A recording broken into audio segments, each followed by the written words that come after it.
Hello. We're going to provide you with a guide today. We're going to give you a few sample questions and answers for the general knowledge written test, so you can earn your CDL permit right away. Every day, we assist folks just like you in obtaining a CDL license. If you are unaware, obtaining a license is a two-step process.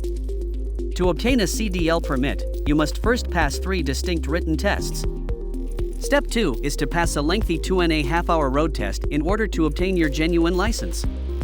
So, before we can even drive the truck, we must first read the books and pass the written tests, which is what this video will demonstrate to you today.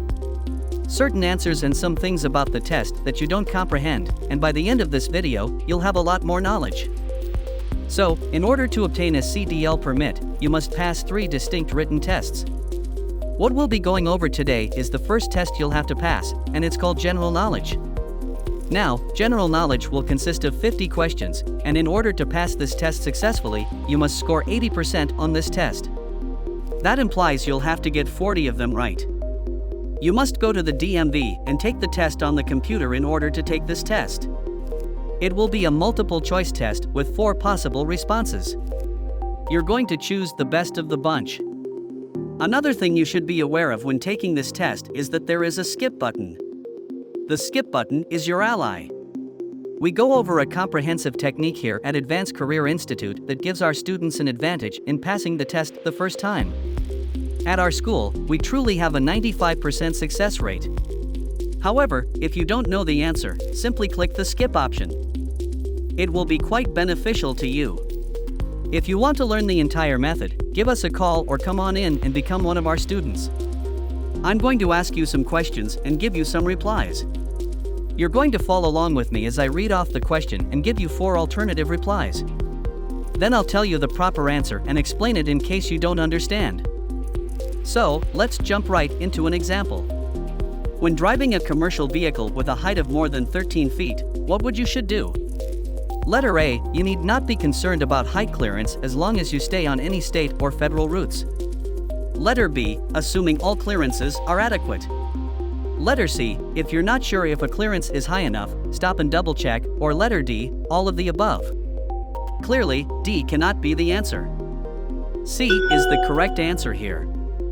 When you start getting into these larger vehicles, you must understand that they are much higher, which implies that you cannot get below every single bridge on any highway or street. If you haven't already seen it, I'm sure you've seen the truck jammed underneath the bridge, and that's not something you want to do. So if you're not sure, get out there and look. It's always better to be safe than sorry. Another example. Controlled braking is, letter A, slamming on the brakes hard and making wheels lock up. Letter B, squeezing brakes firmly without locking them.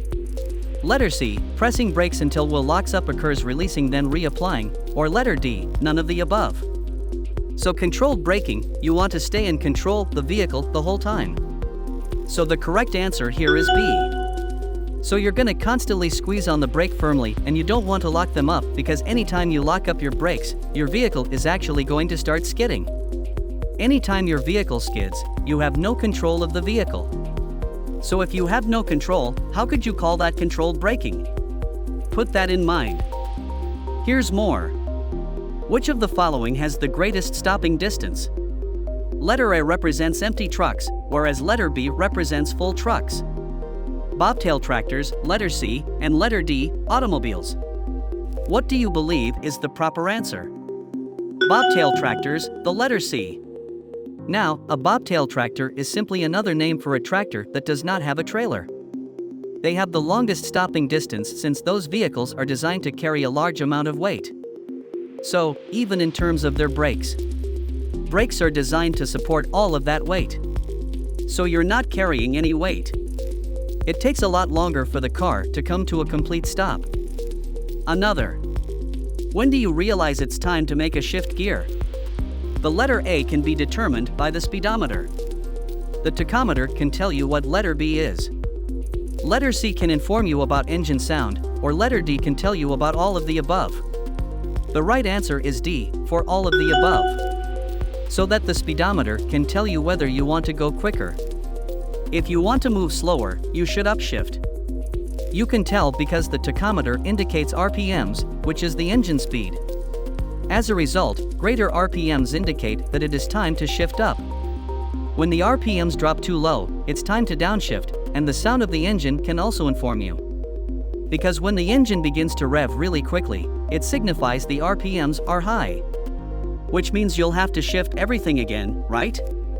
And these are all things that we will demonstrate to you using our driving simulator here at Advanced Career Institute before putting you in a real truck on the road. One more example. An oncoming vehicle begins to slip into your lane while traveling on a 2-lane road. Which of the following techniques should you employ? Letter A, hard brake and steer to the right. Letter B, turn left. Letter C, steers to the right, whereas letter D, steers straight and brakes hard. C is the correct answer here. You should always go to the right. You don't want to hit the brakes too hard now because this vehicle is closing in on you. Instead of braking hard and letting this vehicle collide with you head-on, you should always go to the right. Why don't we go to the right instead of the left? Because going to the right means you're on the shoulder, and tractor trucks are always intended to be in the right lane, not the middle lane or the left lane. As a result, doing what is right is always the best option. As a result, the correct response is to steer to the right. So those were some similar questions and answers that you will undoubtedly need to know in order to pass your general knowledge test. With merely a written test, we have a 95% success rate. Which means that our course is so good that 95% of the people who take it with us succeed. The examiner will say, "Okay, I want you to start here. I'd like you to back up until the front of your vehicle crosses this back line here, or these rear cones, and if you began backing up the truck, everything was fine, except the front of your vehicle had not entirely crossed the boundary line where they had instructed you to halt. That suggests you're not paying attention. That results in an automatic failure. Even if you performed flawlessly. As we previously stated, who can assist you with that as well? We have courses available at a variety of prices. We provide payment arrangements. There are numerous financial choices available.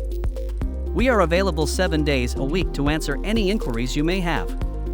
In order for us to accommodate your schedule, please call 1-702-476-5067 or visit applycdlvegas.com.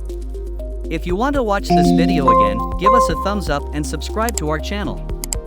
Thank you so much, and have a wonderful day.